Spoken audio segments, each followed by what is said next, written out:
So I'm just going to show you how to do a Boolean search in LinkedIn. The reason why you would use this is if you're looking for new customers or looking to build relationships with people on LinkedIn, this is the quickest way to call up that information.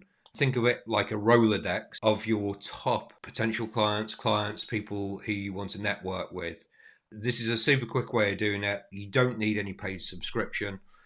First thing that you do is you click on search and then just hit enter and wait for the page to load. Once that page is loaded, click on posts, then click sort by and select latest, then date posted, past 24 hours, click show results, and then you want to go over towards the end and click all filters, and you get this box pop out from the side, and you go down to from member, and you want to add in the people's names that you want to follow. So I'll just pop in a few off the top of my head that I'm connected quite closely with on LinkedIn.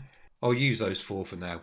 Now, you can add up to 25 names in any one list on the right hand side here. So once you've got your 25 or the list that you want to work with, click show results.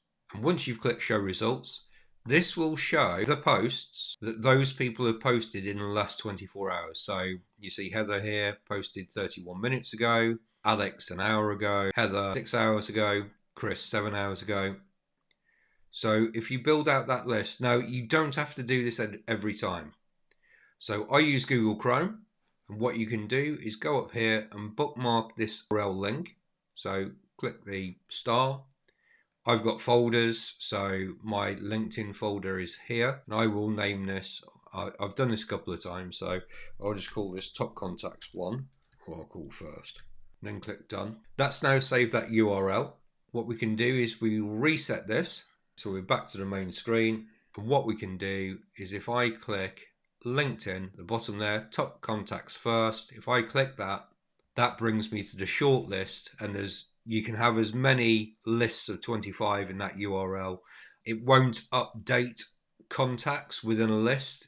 If you wanted to change 1 or 2 contacts in a list, just delete that from the drop down. You can right click it, delete, and then resave the new URL once you've done the search. Hope you find this really helpful. I also have a business growth assessment. Should be in the link at the top of this page. If it's not, go to my website, businessgrowthmadeeasy.com, and at the top there's an orange button. If you fill out that form, it takes about 2 to 3 minutes. It's about your business, where you're at in your journey right now, what's stopping you or blocking you from growing, or what's frustrating you. If you give me that information, I'll record you a bespoke one-on-one video just helping you with those challenges that you're having. Hope you found this helpful. Thanks for watching.